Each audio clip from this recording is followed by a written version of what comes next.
Mesdames, Messieurs, bonjour. Merci de nous rejoindre pour cette nouvelle édition à la une de l'actualité.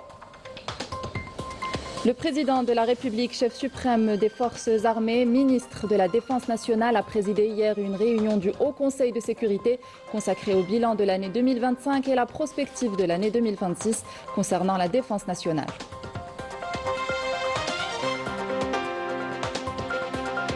Coup d'envoi des festivités officielles célébrant le Nouvel An à Mazir. Une caravane nationale a pris le départ d'Alger à destination de Bni Abbas en passant par la wilaya de Béchar.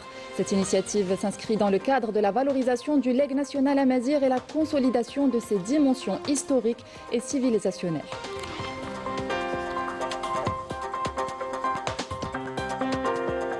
Dans cette édition, nous nous intéresserons au gisement de fer de Garage Villette dont l'entrée en exploitation est prévue prochainement.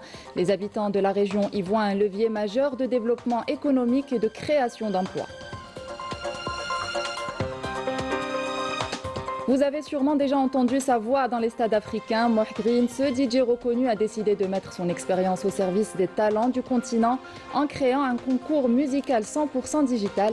Un reportage à suivre à la fin de ce journal. Bienvenue à tous. Le président de la République, Abdelmajid Tebboune, chef suprême des forces armées, ministre de la Défense nationale, a présidé hier une réunion du Haut Conseil de sécurité consacrée au bilan de l'année 2025 et à la prospective de l'année 2026 concernant la défense nationale, la situation aux frontières avec les pays du voisinage et la situation sécuritaire générale à l'intérieur du pays.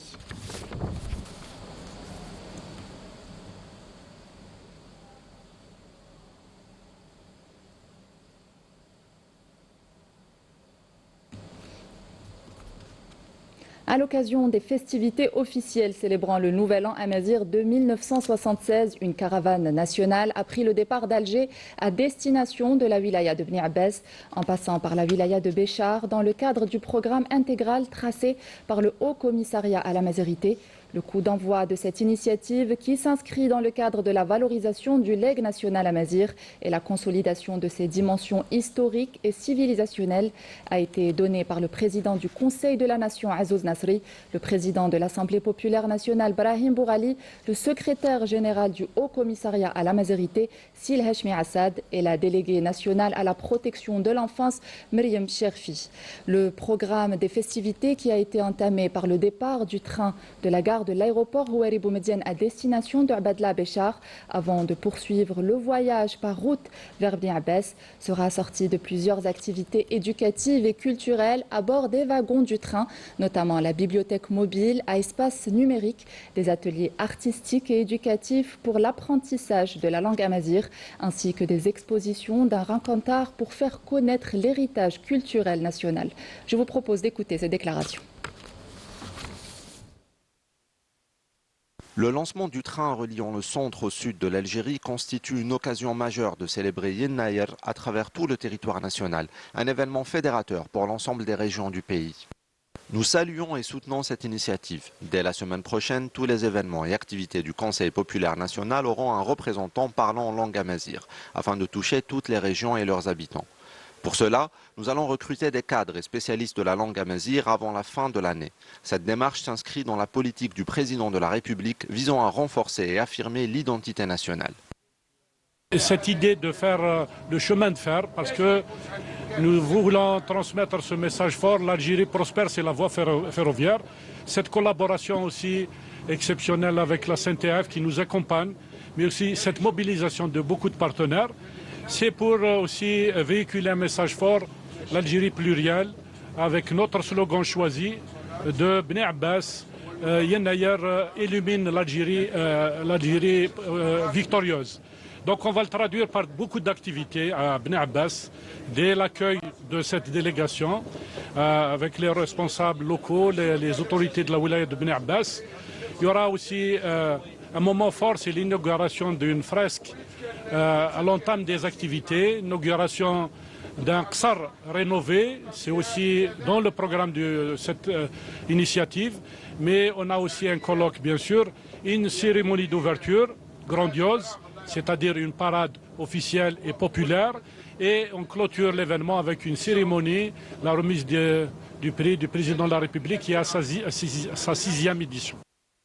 Et la célébration du Nouvel An amazigh, connue sous le nom de Yennayer, est une tradition ancienne que les familles algériennes continuent de célébrer à travers des coutumes transmises de génération en génération. Les familles se rassemblent autour de mets traditionnels, chacun porteur de sens et de symboles, pour accueillir la nouvelle année avec prospérité. L'exemple ce midi depuis Béchar avec Jawida Bab Ahmed. Yennayer, le Nouvel An amazigh, dépasse le cadre d'une simple fête traditionnelle pour s'imposer comme un véritable événement culturel et patrimonial. Ancré dans l'histoire millénaire de l'Afrique du Nord, il marque le début de l'année agraire et symbolise le lien profond entre l'homme, la terre et les cycles naturels.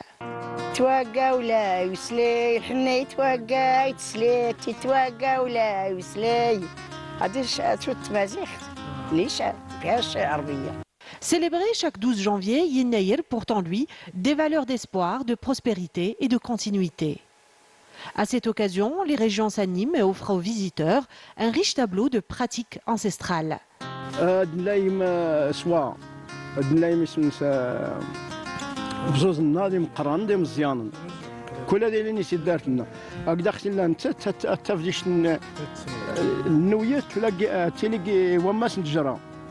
التجرة ربما تعرف فيها التجرة هي القصعة، حنا نقولوا تجرة. المهم سجلنا الناس تولي تقلديس ودي الحر واه اثنين اللي وماس الكل دون تاتش والضيوفن النويات نوي دايشتا والضيوف النويات انت دمبار شاينا سكواس ما كديتيش سكواز ذو خشين ادياس سكواز المرحوم ذو الصبيح ما ناكلوش الحرور ظهر النايم ما ناكلوش الحرور وما نديروش البصله نديرو غير الخضره والكليله كل اللي عطاها ربي نديروه. Gastronomie locale, artisanat traditionnel, chants et danses populaires, ainsi que des costumes qui reflètent la diversité des terroirs. دي مقران نعاودها مقران خصنا بارك هذا الدناوي خصنا نتشو وكل شيء الدناوياتاي يا ود القرقاع الكاوكاو التشين كل الفاكهه الا نسو خاص الدناوي خصنا نسواتاي نقصرها لوجهنا خصنا خلاص وحده نقيض صديق الجوج نكنسي المعروف نكر نطس العلت ما دي سلا لا دي سفارينات السميد يباون تيني مازي حماك تيكل ان شاء الله تعمل ان شاء الله تزقنا نعود سمعوا داني بركوكز الزروديات اللي في الحيم ما يقطتني واس ني الملال. Ces manifestations constituent un patrimoine immatériel vivant, soigneusement préservé et transmis de génération en génération. الكحل نديروا له الحنه نلبسوه خلاص نصيري داس الكسوس تصبح الجديد ما كنديروش وما نشريوش ونسيغش بصح الكسوه اللي راها زينه غايه نلبسوها اليوم ويلعبوا ويفرحوا بالعام الجديد وندق بخور. Sur le plan touristique, Yennayer représente un levier important pour la promotion des territoires. Il attire un public en quête d'authenticité et d'expérience culturelle, contribuant ainsi à la dynamisation du tourisme local, notamment au milieu rural et saharien. Face aux manœuvres menées par plusieurs officines obscures, la vigilance du citoyen algérien a fait tomber les plans de ceux qui, depuis l'étranger, tentent en vain de déstabiliser le pays. Des dizaines de millions de dollars ont été mobilisés pour structurer des réseaux électroniques de désinformation dont l'objectif est de tromper, semer la confusion et porter atteinte à l'Algérie. Walid Benouis. En parcourant les réseaux sociaux des institutions algériennes et des pages les plus influentes du pays, un constat s'impose. Des comptes anonymes surgissent en nombre inhabituel. Des profils sans visage, organisés comme une armée invisible qui envahissent, perturbent et détournent les discussions en ligne. Plusieurs documents et sources fiables affirment qu'un budget de plus de 30 millions de dollars a été mobilisé pour mettre sur pied ces réseaux de mouches électroniques affiliés au Marzen. Elles opèrent simultanément sur plusieurs plateformes avec un objectif précis. Provoquer la confusion et fomenter l'instabilité quand ce n'est pas tenter de manipuler l'opinion publique. Un constat consolidé par la plateforme X grâce à une fonction récente permettant d'identifier l'origine géographique des contenus diffusés. Les résultats révèlent sans équivoque le rôle actif du Marzen dans les offensives numériques visant à l'Algérie. Le rapport de 2025 de Freedom House corrobore ces révélations. Il documente une stratégie coordonnée destinée à étouffer les voix critiques et à marginaliser toute personne qui s'écarte de la ligne dictée par le Marzen, y compris lorsqu'elle épouse des positions d'accointance sionistes jusque dans les pays voisins. Il existe 2 études internationales qui placent le Maroc au premier rang mondial pour la fraude et l'hypocrisie. C'est extrêmement alarmant. La revue Nature de 2017 et la revue Science 2019 ont analysé l'ensemble des pays du monde et ont conclu que le Maroc occupe la première place en matière de mensonges, de tromperie et duplicité. Ces réseaux ne fonctionnent pas au hasard. Ils suivent un modus operandi en 3 étapes: inonder les commentaires, copier-coller les mêmes messages et agir de manière synchronisée. Un exemple révélateur, la page Facebook de la télévision algérienne. Dès qu'un sujet est publié, un flot massif et instantané de commentaires surgit, identiques, répétitifs, émis par des comptes récents et dépourvus d'informations. L'un des épisodes les plus flagrants remonte à la diffusion d'une vidéo qui a fuité, dont le but était clair: parasiter la célébration des Jeux méditerranéens organisés en Algérie. Écoutez, lorsqu'une vidéo ou une image vous tombe sous les mains, diffusez-la partout. Politique, sport, culture, armée, peu importe le domaine. C'est comme ça qu'il faut procéder. Pourtant, malgré ces attaques coordonnées et en dépit des fonds issus de trafic illicite qui alimentent cette guerre numérique, l'Algérie continue de tenir bon. Un pays forgé dans la résistance, bâti sur son histoire, ses institutions et ses hommes, et qui n'a jamais plié devant les manœuvres extérieures. L'Algérie reste un État structuré, un État de loi et d'institutions, et non une terre laissée aux clans et aux officines. Aucune armée numérique de l'ombre ne pourra la détourner de sa voie. L'exploitation prochaine du gisement de fer de Garage Billet s'impose comme l'un des plus grands projets économiques portés par l'État et suscite au niveau local un vif intérêt de la part des habitants qui y voient un levier majeur de développement économique et de création d'emplois au profit des populations de la région. Amar Touaguine et Maïssa Lebouala.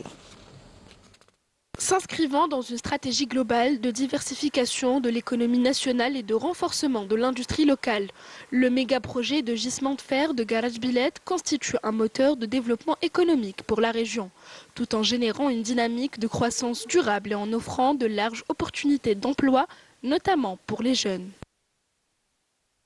Le projet est créateur de richesses et d'emplois. Il stimule l'économie régionale tout en s'appuyant sur des unités de transformation et de pré-traitement pour renforcer l'industrie nationale.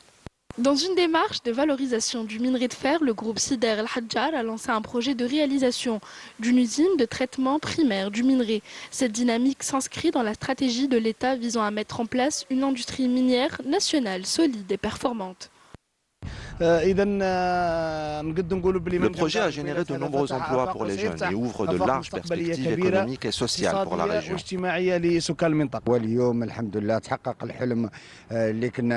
Le complexe de Garage Billet est désormais un pôle industriel à même de créer de nouveaux postes d'emploi.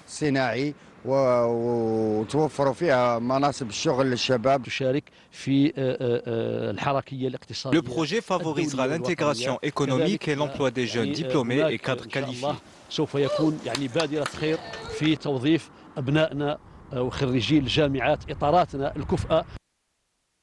Une dynamique de développement majeure est perceptible dans la région du sud-ouest, reflétant les efforts de l'État pour renforcer le secteur minier et industriel.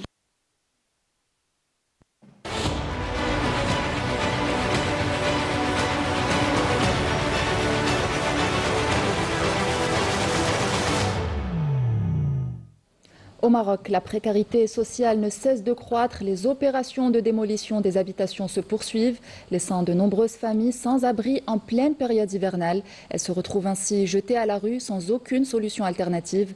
Face à cette injustice, les habitants n'ont d'autre choix que de crier leur détresse et leur désarroi. Sami Dakhli. Derrière la façade médiatique et les projecteurs, le Maroc glisse vers une réalité factice.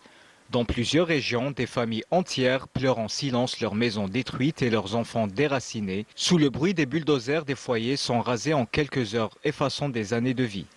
Des femmes, des enfants et des personnes âgées se retrouvent à la rue sans abri en plein hiver dans l'indifférence quasi totale. Regardez cette situation, c'est honteux de voir des familles chassées de leur maison. Ils nous demandent de quitter les lieux par nous-mêmes, soit ils nous expulseront de force. Est-ce que vous savez ce que ça veut dire d'être jeté dans la rue? Il n'y a rien pour nous protéger. S'ils pouvaient au moins nous laisser jusqu'à l'été avant de nous expulser. Je n'ai nulle part où aller, ni travail, ni mari. Et mon fils est en prison. Nous sommes expulsés sans compensation, sans logement et sans la moindre aide financière pour nous permettre de louer. C'est une injustice. Au milieu des ruines se révèle le visage le plus sombre du Marzen. Le citoyen privé de ses biens se retrouve seul face à l'ampleur d'une réalité cruelle. Le logement, censé être un droit fondamental, s'est transformé en un privilège inaccessible sous un régime qui a plongé des millions de familles dans l'incertitude. Au lieu de subvenir à leurs besoins quotidiens, des familles entières se retrouvent à chercher désespérément un simple abri pour passer l'hiver. Nous n'avons nulle part où aller, c'est honteux. Si vous donnez un délai de 10 jours, fournissez au moins une alternative et je partirai tout de suite. Un régime qui s'effrite dans l'ombre, laissant la promesse d'un Maroc juste se dissoudre dans la poussière de ses propres scandales. Toujours à l'étranger, le commissaire général de l'Office de secours et des travaux des Nations Unies pour les réfugiés de Palestine, UNRWA, a affirmé que l'aide humanitaire parvenue dans la bande de Gaza 3 mois après l'entrée en vigueur du cessez-le-feu est toujours insuffisante. Il rappelle que les Palestiniens vivent toujours parmi les décombres dans des abris de fortune, certaines tentes étant inondées et n'offrant aucune protection. Il a également souligné que le froid aggrave les souffrances d'une population épuisée par 2 années de guerre brutale, marquées par la destruction, les massacres et les déplacements forcés. Les ministres des Affaires étrangères de l'Algérie, d'Égypte, d'Arabie Saoudite, de Palestine, du Qatar, d'Indonésie, d'Iran, de Jordanie, du Koweït, de Libye, du Bangladesh, des îles Comores, de Djibouti, de Gambie, des Maldives, du Nigeria, du Sultanat d'Oman, du Pakistan, de Somalie, du Soudan, du Turquie et du Yémen, ainsi que l'Organisation de la coopération islamique ont fermement condamné la récente visite effectuée par un responsable sioniste dans le territoire du Somaliland, en République fédérale de Somalie, en violation flagrante de la souveraineté, de l'unité et de l'intégrité territoriale de la République fédérale de Somalie et une violation flagrante des règles du droit international et de la Charte des Nations Unies. Vous avez déjà sûrement entendu sa voix dans les stades africains, notamment lors de la Coupe d'Afrique des Nations. Moh Green, ce DJ reconnu, a décidé de mettre son expérience au service des talents du continent et de sa diaspora. Il a ainsi créé l'African Proud Contest, un concours musical 100% digital, nous dit Afaf Belhouchet dans ce reportage.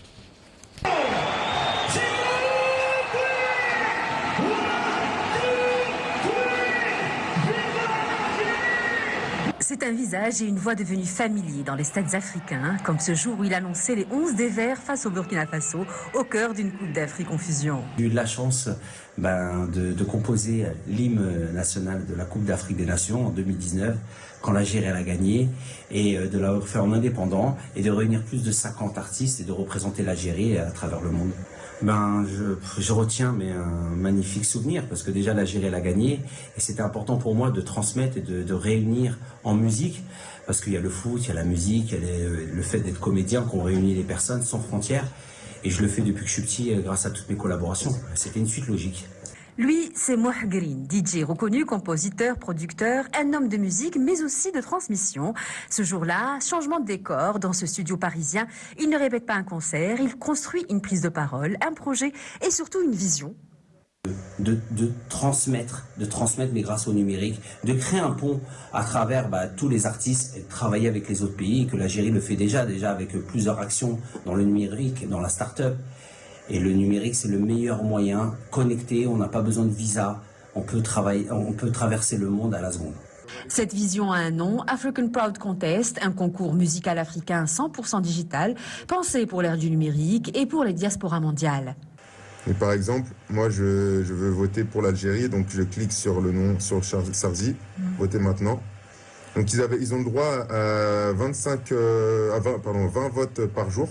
C'est une nouveauté mondiale et qui a réuni la première édition 5000 artistes et aujourd'hui on a doublé et qui a mis 9 pays d'Afrique. Derrière l'idée, une architecture précise, des étapes claires, des tutoriels pour accompagner les artistes du premier clic jusqu'à la diffusion professionnelle.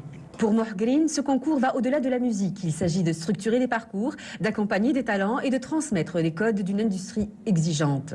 Énormément d'artistes qu'on n'entend plus parler, c'est manque de structure. manque d'accompagnement et qu'on a envie de mettre en place grâce à ce concours, grâce à cette plateforme qu'on met en place par rapport à des masterclass en numérique sans bouger de chez eux. C'est énorme, on a eu 10 000 artistes, il y a eu énormément d'Algériens sans bouger de chez eux dans leur wilaya, sans bouger, ça y est, et c'est ça qui est magnifique et c'était un concours gratuit. Particularité rare, les morceaux sont distribués sur les plateformes digitales et les artistes peuvent générer des revenus sans quitter leur pays. Contrairement à la Coupe d'Afrique, les lauréats de l'édition 2025 ont déjà été connus, mais le projet 2026 est en cours et promet d'être encore plus africain que jamais. C'est la fin de ce journal. Merci de l'avoir suivi. Bel après-midi avec la suite de nos programmes. Au revoir.